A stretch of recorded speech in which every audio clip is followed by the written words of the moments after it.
안소니 든벨로가 쓴 개구리의 기도라는 책에는 이런 내용의 글이 실려 있습니다. 중세시대에 브루노라는 수도사가 있었습니다. 깊은 산 속에 들어가서 움막을 쳐놓고 브루노가 기도하게 됐습니다. 하루는 기도를 열심히 하고 있는데 움막 밖에서 개구리들이 개굴개굴 우는 소리가 너무 시끄러워서 도저히 기도를 더 지속할 수 없었습니다. 그래서 창문을 열고 크게 소리를 질렀습니다. 야, 이놈들아, 수도사가 기도하는데 왜 이렇게 방해를 하니? 조용히 해. 그런데 개구리들이 수도사의 그 말을 들은 듯이 조용하게 잠잠해졌습니다. 그래서 브루노가 킥킥 소리내면서 그럼 그렇지 하고 다시 기도를 시작했습니다. 그런데 움막의 창문을 닫자마자 또 밖에서 개구리들이 개굴개굴하고 더 크게 울기 시작하는 겁니다. 다시 움막 창문을 열고 크게 소리를 지르니까 이번에도 개구리들이 조용해졌습니다. 이를 몇 번 반복하다가 브루노가 좀 화가 났습니다. 그래서 하나님께 따져 묻듯이 이렇게 말했습니다. 하나님, 제가 지금 하나님께 기도하고 있는데 저 개구리들이 얼마나 시끄럽게 우는지 도저히 기도에 집중이 안 됩니다. 하나님, 저 개구리들 모가지를 따주시든지 입술을 꿰매 주시든지 지금 당장 조치를 취해 주십시오. 그런데 그 순간 브루노의 마음에 이런 음성이 느껴졌습니다. 야, 이놈아, 저 개구리는 누가 만들었니? 개구리는 기도하면 안 되겠니? 개구리는 찬양하면 안 되는 거야. 개구리도 기도할 수 있고 개구리도 찬양할 수 있는데 너는 개구리와 함께 기도하고 함께 찬양하면 안 되겠니? 그 음성이 느껴지니까 그 순간 그랬구나 깨침이 됐습니다. 그래서 브루노가 다시 움막에 창문을 열고 개구리들에게 이렇게 소리 질렀습니다. 사랑하는 개구리 형제 자매 여러분, 그동안 정말 미안했습니다. 이제 마음껏 하나님을 찬양하고 또 마음껏 기도하십시오. 그랬더니 개구리들이 이 브루노의 말을 정말 알아들었다는 듯이 더 신바람 내면서 개굴개굴하고 울어대었다는 겁니다. 여러분, 이 이야기가 무엇을 우리에게 교훈하고 있습니까? 내가 변하면 다르게 들려지고 다르게 보여진다는 것입니다. 그런데 문제는 오늘을 그리스도인 이름으로 살아가는 우리들에게 어떤 변화가 있는가 하는 것입니다. 더불어 살아가는 사람들이 내가 예수 믿는 것을 아는데 내 삶을 지켜보면서 내 삶에 어떤 변화를 느끼고 있는가 하는 것입니다. 우리가 예수님 구주로 믿으면 우리가 변화할 수 있도록 그 길을 열어주신 분이 하나님의 아들이십니다. 독생자신데 하나님 아들이 이 땅에 오셔서 십자가에 피를 죽으신 것은 우리 삶의 이 변화를 이루시려고 십자가에 죽으신 거거든요. 그럼 여러분과 제가 예수를 믿고 구주로 고백하게 되었다면 예수님 그것 때문에 죽으신 거거든요. 우리가 구원받은 그리스도인은 살도록 우리 삶이 변화를 이루도록 우리를 대신해 죽으신 거예요. 그러니까 우리 삶이 변한 거죠. 세상의 자녀에서 하나님 자녀로 신분이 달라지게 된 거거든요. 정말 이전과는 달라질 수밖에 없는 그런 삶을 살게 되었다는 겁니다. 그럼에도 현실 속에 아직까지 변화된 그리스도인 삶을 사는데 적극적이지 못할 수도 있습니다. 변화된 그리스도의 삶을 누리는데 아직은 내 삶이 제대로 반응하지 못할 수도 있습니다. 그러면 어떻게 하면 좋겠는가? 나 예수님 구주로 믿게 됐는데 내 삶의 변화의 표정이 잘 드러나지 않는 것 같으면 어떻게 하면 좋겠는가? 구체적으로 한번 오늘 말씀 속에 단순하지만은 우리 삶에 적용할 얘기들을 좀 나눴으면 합니다. 먼저는 예수님 능력을 드러내는 그리스도인으로 우리가 살아야 된다는 거거든요. 12절을 보면 사도들을 통해서 민간의 표적과 기사가 많이 일어났다고 기록하고 있습니다. 15, 16절을 보면 수많은 병자들과 귀신 들린 사람들이 베드로에게 나오거나 그가 지나가면 그의 그림자라도 자기에 덮어지면 병이 낫겠다 생각해서 몰려왔습니다. 그런데 성경은요, 베드로를 찾아왔던 모든 사람이 다 남을 입었다라고 기록하고 있습니다. 몇 사람만이 아닙니다. 특정한 때 찾아왔던 사람만이 아닙니다. 특별하게 아주 구별된 사람, 그 사람들만이 아닙니다. 모든 사람이 다 남을 입었다라고 성경이 기록하고 있습니다. 이 구절을 보면 마치 예수님이 다시 세상에 오신 같은 느낌이 들 정도입니다. 지금 사도들이 행하는 이 기적들은 예수님이 행하셨던 그 기적과 다를 바가 없는 거거든요. 무슨 말씀이신가? 지금 제자들을 통해서 세상 속에 예수님의 능력이 드러나고 있다는 것입니다. 또 이것은 무슨 말씀이신가? 이전에 급쟁이 제자들, 이기적이었던 제자들, 높은 자리, 명예를 쫓던 제자들은 온데간데 없이 사라지고 그들의 삶을 통해서 예수님의 능력이 드러나고 있다는 겁니다. 제자들의 삶에 놀라운 변화가 일어난 거죠. 변화된 그리스도인으로 산다는 것은 나의 삶에 예수님의 능력이 나타나 이전과 분명히 달라진 삶을 살게 된다는 것입니다. 이건 다른 누구의 능력이 아닙니다. 예수님의 능력이 나타난다는 거예요.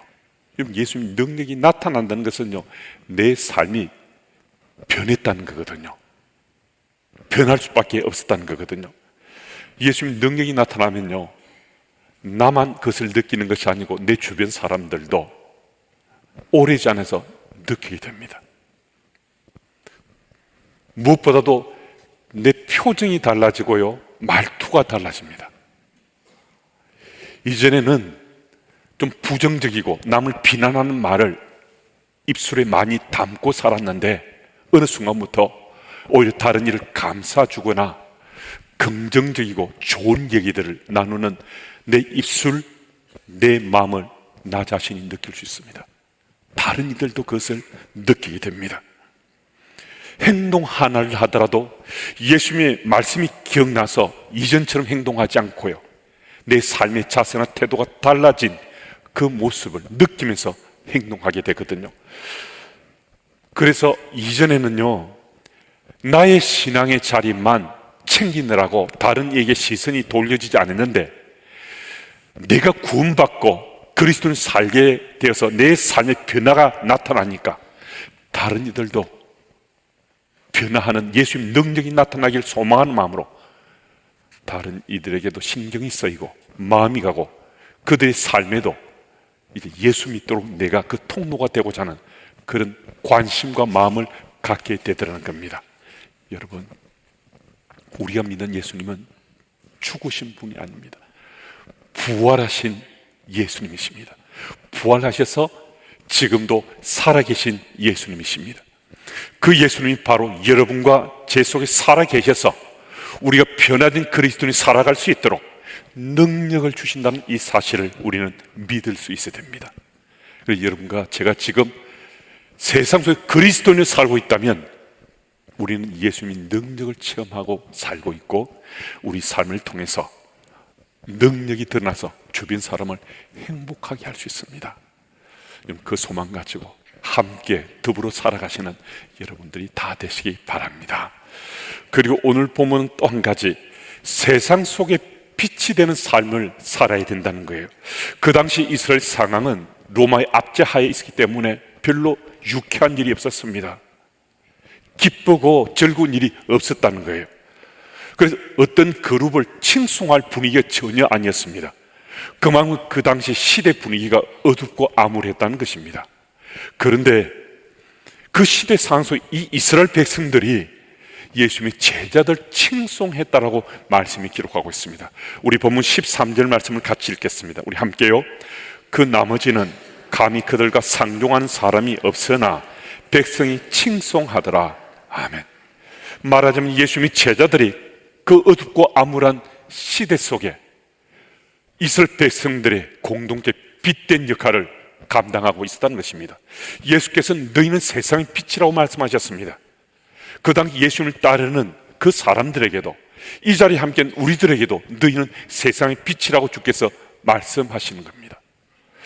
저는 예수님께서 너희는 세상의 빛이라고 말씀 주셨을 때요, 저는 제가 빛이 아닌 줄 알았습니다. 너희는 세상의 빛이라고 말씀 주셨을 때요, 제 마음속으로 내가 빛이면 좋겠는데 나는 아직 내가 빛으로 살기에는 나는 터무니없이 부족해, 이런 생각을 했거든요. 그런데 예수님께서 어느 날 제게 아주 분명하게 말씀해 주시는 거예요. 너는 세상의 빛이다. 아니 주님, 누가 세상의 빛이라고요? 너가 세상의 빛이야. 아니 제가 세상의 빛이라고요? 아니 어떻게 제가 세상의 빛입니까? 주께서 그날 제게 정말 놀라운 말씀을, 제가 이미 너무나 잘 아는 말씀, 그 말씀이 살아 움직이는 말씀으로 제게 찔림이 되듯이 말씀해 주셨습니다. 내가, 빛된 내가 내 속에 있으므로 너가 세상의 빛이다 라고 말씀하셨습니다. 저는 세상의 빛이 아닌 줄 알았는데요, 세상에 빛으로 살 수 없다 생각했는데 빛 대신 예수님이 제 속에 있으므로 제가 세상의 빛이다라고 말씀해 주셨어요. 주께서 너는 나를 내 마음속에 초청했지 않니? 그래서 나는 너와 영원토록 함께 할 거야. 주께서 제게 그 말씀 해 주셨습니다. 주께서 내 안에 함께 계심으로, 빛 대신 주께서 제 속에 계시는 한 제가 빛이라고 주께서 말씀해 주시는 겁니다. 저는 누구보다 저를 잘 알잖아요. 저는 연약하기 거지없고 또 부실한 부분도 참 많고, 어쩌면 일상 속에 하나님 앞에 오늘도 죄를 지으면서 주의 도우심을 구하며 사는 정말 형편없는 모습을 보일 때도 때때로 있는데, 그런데 저보고 너는 세상의 빛이다 주께서 아주 분명하게 제게 말씀해 주셨어요. 그런데 더 놀라운 것은요, 주께서 그 말씀하셨을 때 제가 그 말씀이 믿어졌어요. 형편없는 제 삶이 있는데도, 여전히 연약하고 부족한데도 저보고 너 세상의 빛이다 하고 말씀하셨는데, 그날 제가 정말 세상의 빛이구나 하는 이 사실이 제게 믿어졌다는 거예요. 그래서 저는 여전히 부족한 점이 있지만 세상의 빛으로 살려고 저는 오늘도 씨름하며 살고 있습니다. 제 모습을 제가 너무나 잘 알지만은 주께서, 빛된 주께서 제 속에 계시다고, 저를 빛이라고 하신 그 말씀이 내게 믿어졌으니까 정말 그 믿음대로 나 빛으로 살아야지 하는 그 소망 가지고 저 어제도 살아왔고 오늘도 살고 있습니다. 여러분, 어찌 제게만 주께서 그 말씀 주셨겠습니까? 여러분들도 저처럼 저는 아닌데요, 저는 부족해서, 저는 나약해서, 저는 형편없어서, 저는 빛이 아닌데요, 여러분 그렇게 말씀하지 마십시오. 빛 대신 주께서 예수님을 구주로 고백하고 믿는 우리들에게 이미 우리 속에 계신다고 말씀하시며 너는 빛이다, 세상의 빛이다 라고 말씀해 주시는데, 그 말씀을 믿으시기 바랍니다. 이 말씀을 믿으면 여러분들도 세상의 빛으로 살아갈 수 있습니다. 세상 속에 그리스도인 살아가는 우리들의 주께서 이 말씀 주실 때 이 말씀을 믿고 살아가면 우리는 하나님의 능력을 드러내고 변화된 그리스도인으로 살아갈 수 있습니다. 유명 암 전문 명의로 그 이름을 떨치셨던 지금 고인이 되신 이 시대의 교수님이란 분이 계십니다. 그분이 남긴 희망의 메시지를 같이 좀 나누고 싶습니다. 이 교수님 대장암 판정을 받고 수술했지만은 이미 뼈와 간에 그 암이 전이돼서 대장암 4기 판정을 받았습니다. 그 이후 12차례나 수술을 받으셨지만은 힘들고 어려운 가운데 10년 이상을 생존하시면서 많은 환자들을 치료해 주었습니다. 이 교수님을 통해서 많은 환자들이 수술받고 회복되고 생명을 되찾았습니다. 교수님은 희망과 생명을 주는 메신지로 살아가면서 이런 희망이 가득 찬 메시지를 남겼는데요. 첫째, 암을 부정하기보다는 긍정하라. 인간은 모두가 다 암세포를 몸에 담고 살고 있다는 겁니다. 정도의 차이일 뿐이지 모두가 다 암세포를 가지고 사는데요. 몇 기라는 그 판정이 났다면 그 암세포를 내 생에 동반자다 생각하고 살아라 라고 말했습니다. 둘째는 운동을 하라고 말했습니다. 신체적으로 면역을 기르는 것은 운동밖에 없다는 거예요. 운동을 하면 면역세포가 자라기 때문에 어느 정도 암과 싸울 수 있고 암을 이겨낼 수도 있다는 겁니다. 그래서 암 예방에도 좋고 숙면을 취하기 위해서라도 운동을 반드시 하라고 말했습니다. 그리고 셋째는 마음에 분노를 담지 말라고 말했습니다. 많은 암 환자들이 암이라는 질병 자체보다는 불치병이라는 생각에 절망 상태에 빠져서 더 건강을 악화시킨다고 합니다. 부정적인 생각을 버리고 긍정적인 마음으로 그 암을 마음에 품고 살아야 된다라고 말했습니다. 그래서 이 교수님은 암 4기를 극복하면 희망의 5기가 온다고 말했습니다. 자신이 분명 그리스도인으로 내가 한 생명 한 영혼을 책임지고 내 목숨이 있는 한 한 생명이라도 구하겠다고 빗댄 예수 복음을 전하며 사시다가 주께서 부르셔서 천국에 교수님은 입성했습니다. 여러분, 암 사기로 12번이나 수술을 반복하시면서 수많은 암 환자를 치료했습니다. 정말 열악한 상황 속에 있었지 않겠습니까? 그런데도 주께서 내 생명 구했으니 나도 다른 이들 생명을 구하는 도구 되겠노라고 세상에 빛을 발하며 빛된 삶을 사시다가 천국에 입성했습니다. 여러분, 우리가 머무는 곳이 어느 곳이든 내 삶의 자리가 아무리 열악하더라도 빛 대신 주께서 우리 속에 계시다는 이 사실을 믿어지면 우리는 빛의 역할을 감당하며 살아갈 수 있습니다. 그 현장에 함께 서시는 여러분들이 다 되시기를 축복합니다. 그리고 세 번째는 복음의 정인의 삶을 살아야 합니다. 14절 읽습니다. 믿고 죽기로 나오는 자가 더 많으니 남녀의 큰 무리더라. 저는 지난 6년간 본문도 다르고 예는 달랐지만은 우리는 예수 복음의 증인으로 살아야 된다고 수없이 반복하며 말씀을 강론해왔고 오늘도 이 세 번째로 예수 복음의 증인으로 살아야 된다라고 이 말씀을 드립니다. 제가 이 말씀을 드리는 까닭은 만약에 제가 이 주일 강단에서 예수 복음의 증인으로 살아야 됩니다는 이 말씀을 선포하는 멈춘다면 저는 이미 이 세상 사람이 아닐 수 있습니다. 이 말씀이 계속 반복돼서 혹 여러분들이 좀 불편하시더라도 저는 10년 동안 사역하면서 이 말씀을 계속해서 반복하며 전하다가 사역을 마치려고 합니다. 예수 복음을 세상 속에 정감에 사는 그 사람이 그리스도인이요 하나님 나라 백성으로 산다는 것이 너무나 확신한데 믿어지는데 이 삶을 살지 못하면 그리스도인은 못 살 것 같은데 이 말씀을 제가 어떻게 증거하지 않고 이 강단을 지킬 수 있겠습니까? 만약에 그 말씀을 증거하지 못한다면 저는 분명히 살아있는 것 같지만은 살아있지 못하고 죽은 것과 다를 바가 없습니다.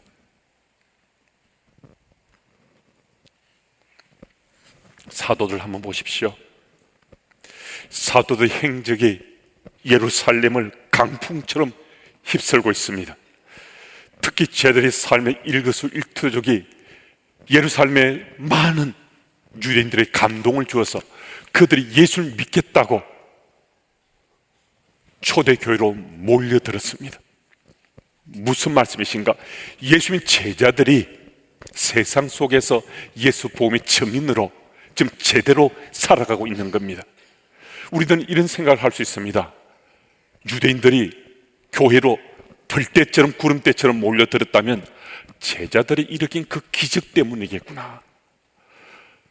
많은 병자를 치료하고 놀라운 기적을 일으켜서 그걸 보고 예루살렘의 수많은 유대인들이 교회로 몰려왔겠구나, 이 생각할 수 있는데 그렇지 않습니다.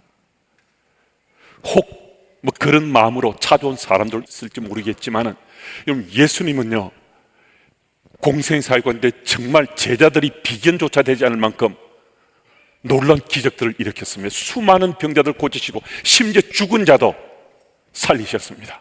그런데도 예수님의 공생의 사역 당시 유대인들은 예수님을 믿지 않았습니다. 예수님은 그리스도를 믿지 않았습니다.